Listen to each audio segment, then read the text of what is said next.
যিনি পার্বতীর পিতা শিবের শ্বশুর, পার্বতীর পিতা শিবের শ্বশুর গিরিরাজ, তিনি তার মন্ত্রী সেনাপতি সৈন্যবল হিমালয় পর্বতে এক মহান উৎসব করার জন্য আগমন করেছে।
সত্যের কিন্তু মহারাজ এখনো পর্যন্ত না সেই পরিবার ওই দেখো মন্ত্রী সেনাপতি সৈন্যগণ তারা নিত্য সাথে সসর্জিত হয়ে আমাদের দিকে আসছে। এসো এসো পরিবার তোমরা তোরা পরিপূর্ণ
তারপর আমার সিংহাসন দখল করো। আমি শহীদ চাই, আমার রাজমুকুট আমি খুলে দেবো তোমার হাতে।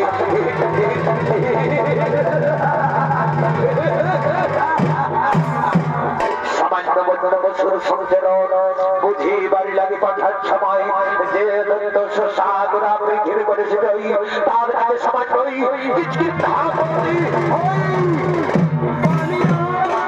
ওই বালিরাজকে জব করে পাঠিয়ে দিয়ে আমি আবার আসবো তোমার কাছে।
সেদিন আক্রমণ করার জন্য ছুটে চলেছে। আর এদিকে সেই চিন্তাপতি বালিরাজ ও তার ভাতা সুগ্রীব তারা নিজ রাজসভায় আগমন করছে।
যুদ্ধ করে আমার সাথে আমি আজ রণে বুঝিব আমার সাথে। কে তুমি? কোন কারণে সংগ্রাম হয়েছে আগমন?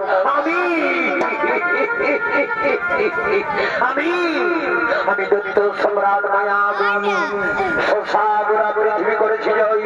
তুমি আত্মসমর্পণ করো, তোমার না তুলে দাও ভারতে।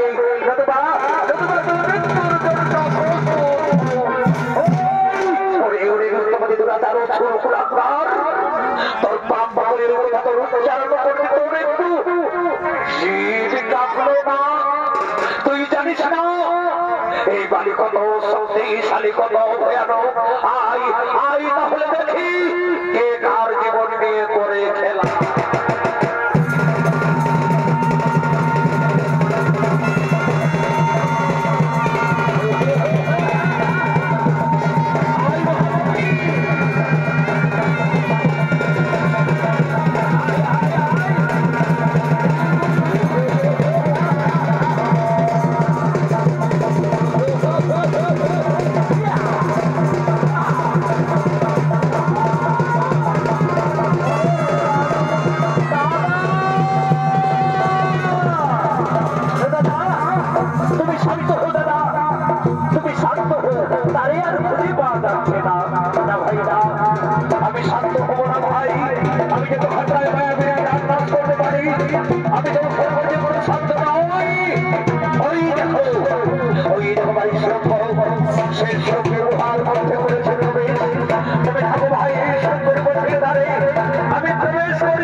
আমি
করার জন্য হনুমান বানর সৈন্যগণ তারা পুনরায় আগমন করছে।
আমি জীবিত থাকতে ওই বেঈমান সুগ্রীব কিছুতেই কিঞ্চিৎ রাজ সিংহাসনে বসতে পারবে না। দাদা আমার অপরাধ হয়েছিল দাদা, তুমি আমাকে ক্ষমা করে দাও। অসম্ভব অসম্ভব, এই অপরাধের ক্ষমা তুই পাবি না, শাস্তি তোকেই হবে। ওরে বেঈমান, আমার চোখের সামনে থেকে তুই বহু দূরে পালিয়ে যা, নইলে মুসল লাগা নেই, নইলে মুসল লাগা নেই। আমি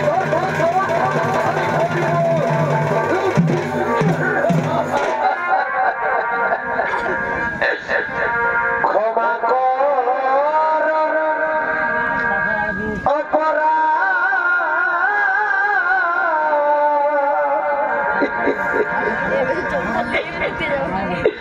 আমি না জেনে করেছি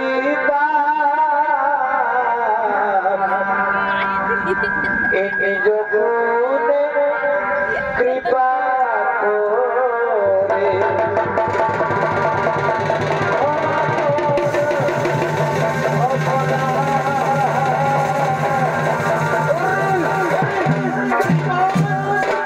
আমি তোর কোনো অনুনয় শুনতে চাই না।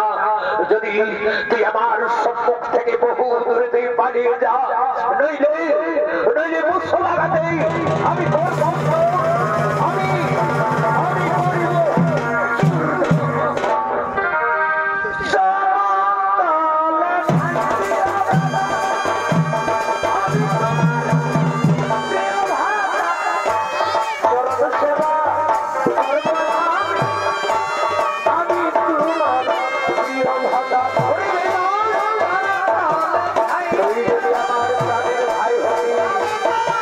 তাহলে আমার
আমার কাছ থেকে কাঁদতে কাঁদতে চলে গেল, তাহলে আমি তাকে তাড়িয়ে দিয়ে অন্যায় করেছি?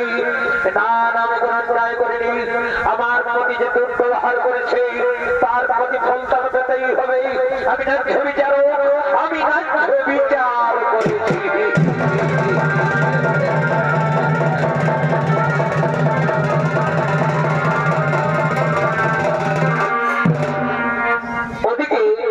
ওদিকে দুষ্টমতি দুরাচার রাবণের অত্যাচারে সীতার বিহনে শ্রীরামচন্দ্র ও তার প্রাণের ভাই লক্ষ্মণ আজ তো ভবনে কাঁদতে কাঁদতে ক্লান্ত হয়ে পড়েছে।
দাদা তুমি ধৈর্য ধরো দাদা, তুমি যদি এইভাবে ভেঙে পড়ো তাহলে কি করে করিব সন্তান সীতা দেবীর আমার?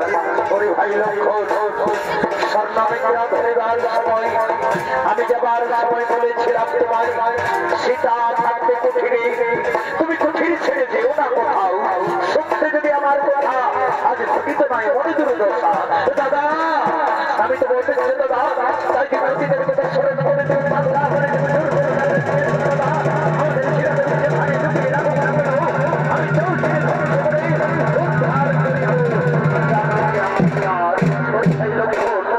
আমি ওর ক্লান্ত ভাই, চলো ভাই চলো আমরা বৃক্ষ তলায় আমরা একটু বিশ্রাম দেবো।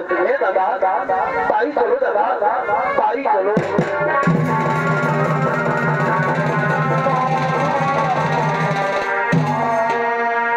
ওদিকে পানির ভয়ে সুগ্রীব হনুমান বানর সৈন্য তারা প্রাণের ভয়ে আজ তপবনে তারা এখানে সেখানে তারা লুকিয়ে বেড়াচ্ছে।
রাজা তুমি চিন্তা করো না রাজা, যে বাড়ি সে অচিরে পড়ে বাড়ির আগুন দাম বেড়েছে, তার নিজ খালিত পতন অনিবার্য। হনুমান ওই হনুমান দুইজন তপস্যার বেশ দারুণ করে মানব বসে রয়েছে। আমার মনে হয় ওই মন্দির সাগর বাড়িরা আমাদের অনুচর পাঠিয়েছি, আমাদের সন্ধানে। তুমি যাও, তুমি যাও হনুমান, তুমি তাদের পরিচয় এবং তাদের জিজ্ঞাসা করে এসো। হে রাজা, আমি যাচ্ছি রাজা। বলি কে হে, বলি কে হে তোমরা, কারা তোমরা, কোথা থেকে এসেছো? আমরা চন্দ্রনগর রাজা শরতের পুত্র, আমি শ্রীরামচন্দ্র, সঙ্গে প্রাণীর ভাই লক্ষ্মণ। কিন্তু তপস্বীর ভেষ কেন? পিতৃ সন্ত পালনের তরে ভার্য আসিলাম মনে, দুষ্টমণি দুরাচার হরিল সীতার আমার, সেই সীতা বিনে অন্ধ মনে ঘুরে বেড়াই বনে বনে। তোমরা কি দেখেছো, তোমরা কি দেখেছো কোথায় লুকিয়ে রেখেছে ভার্য হারা সীতার আমার? সাগর পারে স্বর্ণ লঙ্কায় রাক্ষসের বসবাস।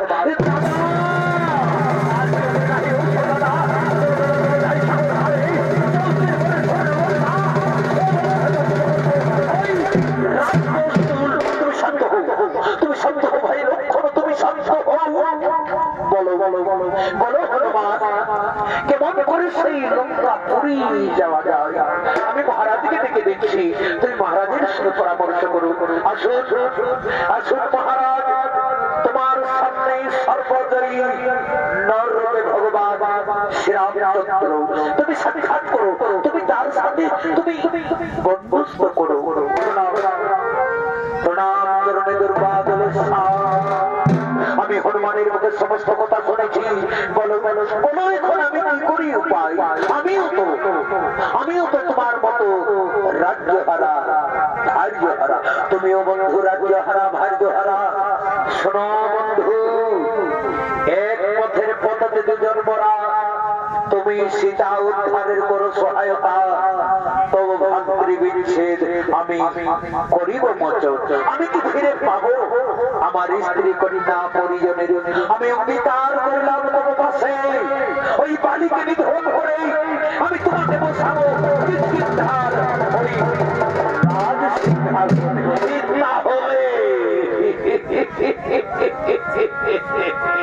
তাহলে তাহলে আমিও তোমার চরণ ছুঁয়ে প্রতিজ্ঞা করছি, ওই লঙ্কার রাজা রাবণকে, ওই লঙ্কার রাজা রাবণকে লেজে বেঁধে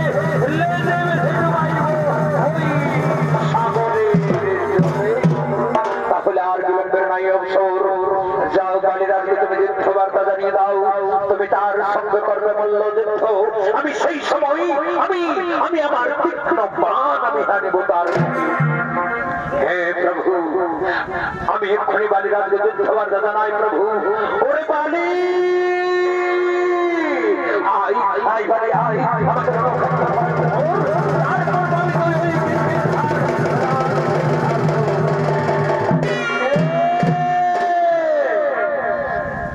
আমাকে আমাকে যুদ্ধ দাও বলে। কি সুগ্রীব, এ তো তোর সাহস, তুই করবি আমার সঙ্গে যুদ্ধ? হ্যাঁ দাদা, হ্যাঁ দাদা, যতক্ষণ দেহে থাকবে প্রাণ আমি বিনা যুদ্ধে না ছাড়িব ওই কিষ্কিন্ধার রাজ সিংহাসন।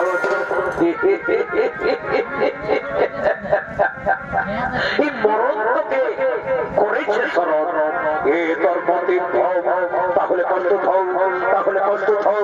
দেখি দেখি তোমার বাহুতে কত ক্ষমতা।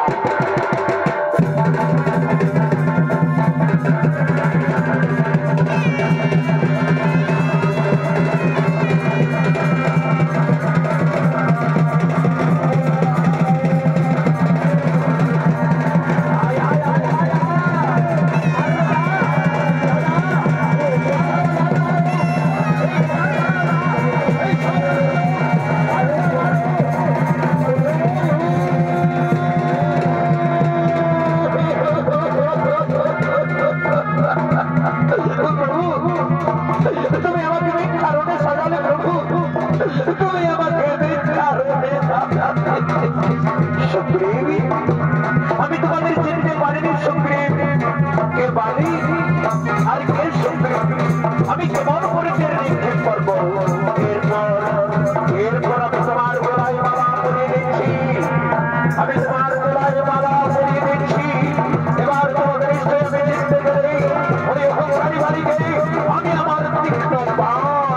দিব প্রভু তাহলে আমি পুনরায় ধন্যবাদ জানাই প্রভু আমি পুনরায় ধন্যবাদ জানাই ওরে মাই আই আই আই ও আই লোকে আসি ওই রাত বলে আই বেরিয়ে আই মালি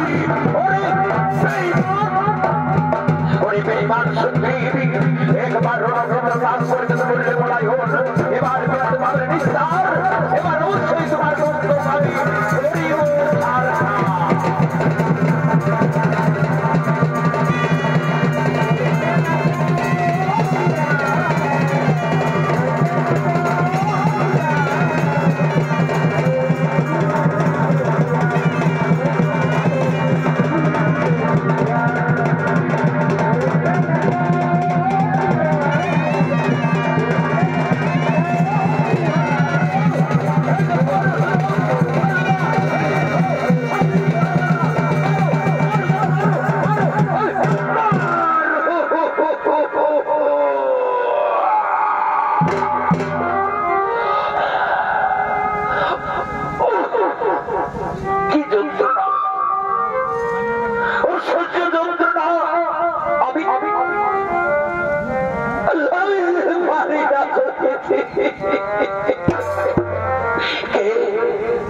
পাবি আমি তোমাকে পান করেছি বাজরাজ তুমি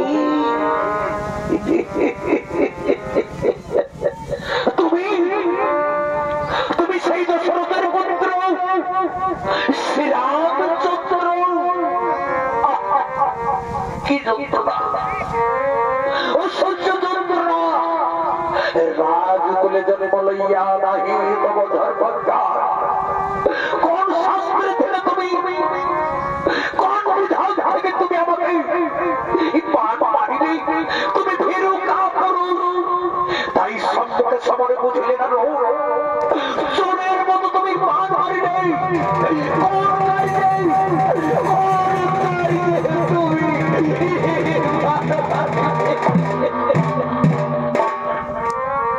সেটা উদাহরণ করে আমি সুগ্রীবের শুনে করেছি মিত্রত্ব আমি প্রতিজ্ঞা করেছি তোমাকে মেরে ওই সুগ্রীবকে বসাবো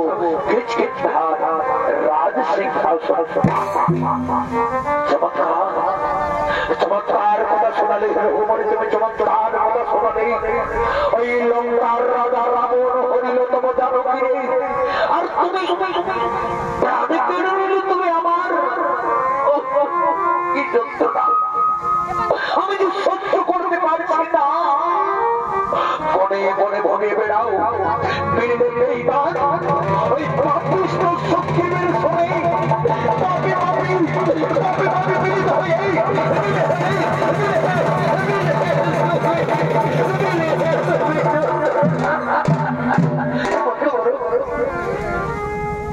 বন্ধ করে তোমার পুরস্কার পানি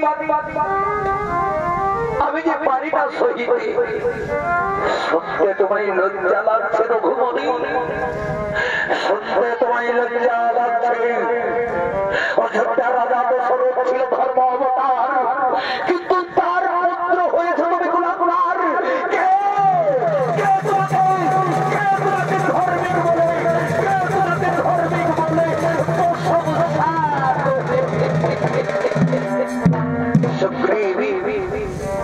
তোমার দাদার মুখ থেকে তুমি দিকটা তুলে দাও তাতে হয়তো একটু যন্ত্রণা কম পাবে হে প্রভু আমি তাই করবো প্রভু আমি তোমার আদেশে চলবো প্রভু দাদা তুমি আমায় ক্ষমা করে দাও দাদা আমি বড় অন্যায় করেছি দাদা আমি বড় ভুল করেছি দাদা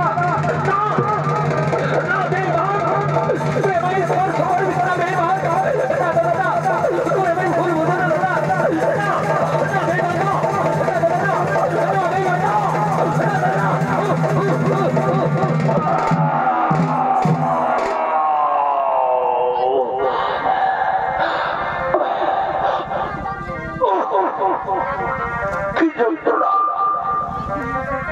অসহ্য যন্ত্রণা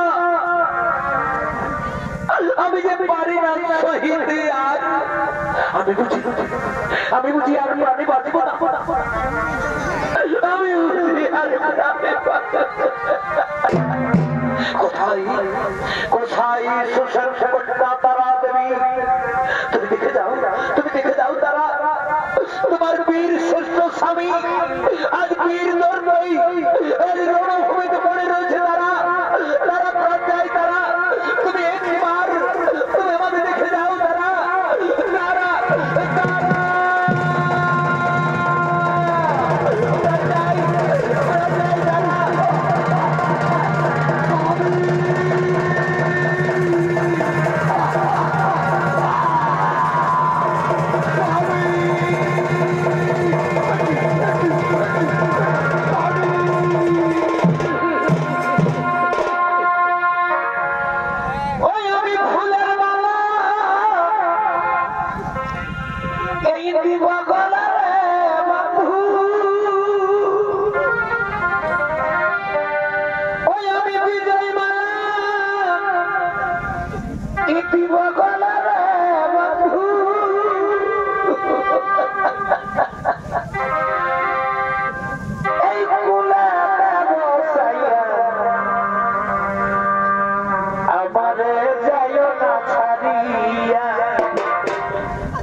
আমি তোমার স্বামীকে হত্যা করেছি তারা দেবী, তুমি তুমি সেই রঘুকুলের মনে শ্রীরামচন্দ্র আমার স্বামীকে অপরাধ করেছিল, আমার স্বামীকে কিসের বিবাদ করেছিল, যে নিষ্পাপ শরীরে তুমি তীব্রবাদ হানিলে কোন কারিজে কোন কারিজে শোনো তারা দেবী, সেটা উদাহরণ করে আমি সুগ্রীবের সঙ্গে করেছি মিত্রতা, আমি প্রতিজ্ঞা করেছি তোমার স্বামীকে হত্যা করে ওই সুগ্রীবকে বসাবো রাজ সিংহাসন। চমৎকার কথা শোনালেন বনি, তুমি চমৎকার কথা শোনালে, তুমি নারীর প্রাণে হাসি মোটা দিয়ে তুমি আমার প্রাণে দিলে ঢেলে দিলে বন্যার বাদ মুছে দিলে, তুমি আমার স্মৃতির সিঁদুর ভেঙে দিলে, তুমি আমার হাতের শাখা নারীর জীবনে শ্রেষ্ঠ সম্পদ স্বামীর ওই বেইমান সুগ্রীবকে নেবে আমাদের ঘরের মধ্যে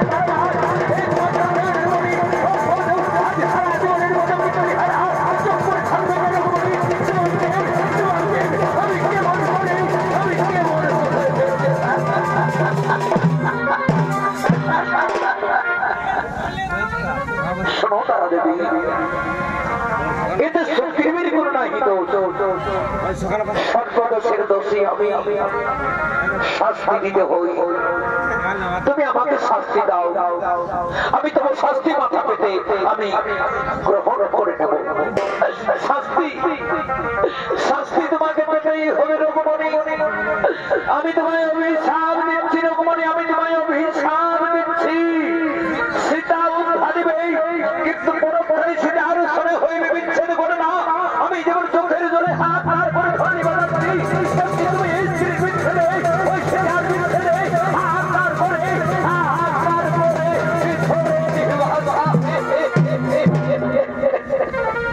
আমি তো অভিশাপ মাথা পেতে আমি গ্রহণ করে দিলাম, যেন সতীর বাক্য না হই কোনদিন লঙ্ঘন, যেন সতীর বাক্য না হই কোনদিন লঙ্ঘন, না না না না, আমি কিন্তু শান্ত নই, আমি পিতৃ হই তার প্রতিশোধ তাই হবে বস্ত্র, তবে অভিলাষ আমি অবশ্যই করিব পূর্ণ, তবে এখন নয়, অপর যুগে তুমি বেদরূপে জন্মগ্রহণ করবে। আমি যেমন তোমার পিতাকে আড়াল থেকে বাঘ মেরে হত্যা করেছি, তেমনি তুমি আমাকে ওই লীলাবসানে আড়াল থেকে বাঘ মেরে হত্যা করবে। তোমার হাতেই হবে আমার মরণ, তোমার হাতেই হবে আমার মরণ। এখন এসো বালির সৎকার্য করি এবং সীতা উদ্ধারের কার্য করি।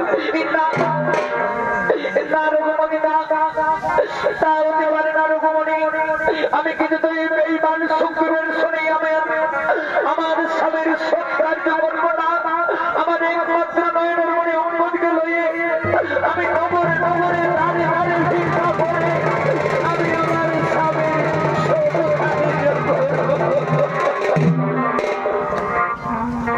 পাখি জামা দিয়া দয়া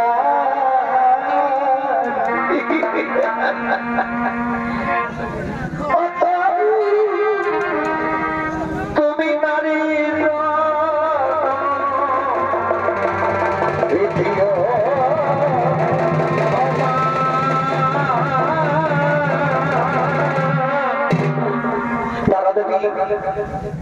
তুমি শান্ত হো তারা দেবী, তুমি বছর মুখের আমি কেমন করে শান্ত হব রঘুমণি, আমি কেমন করে শান্ত হব। স্বামীর বিচ্ছেদ আমার বুকের ভিতর দাও দাও করে জ্বলেছে অনল। আমি যে পারি না বাকে রঘুমণি, কে বলে তুমি দয়াময়, আমি তো দেখছি তোমার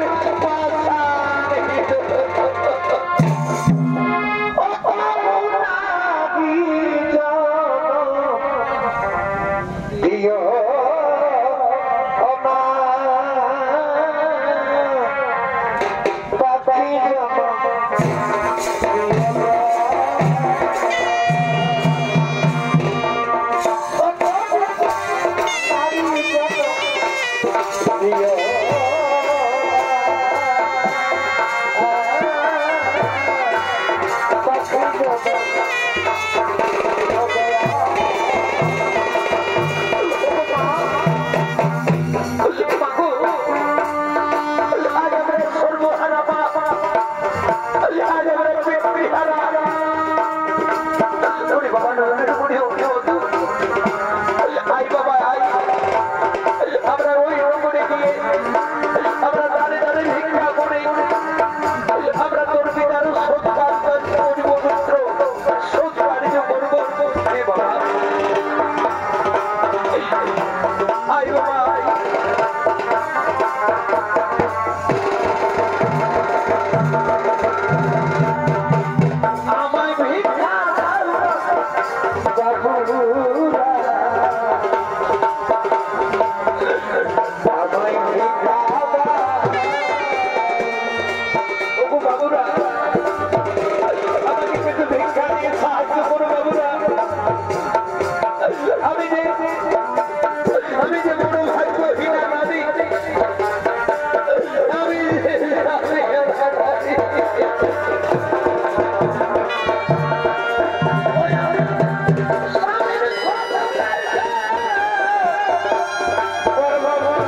Come on,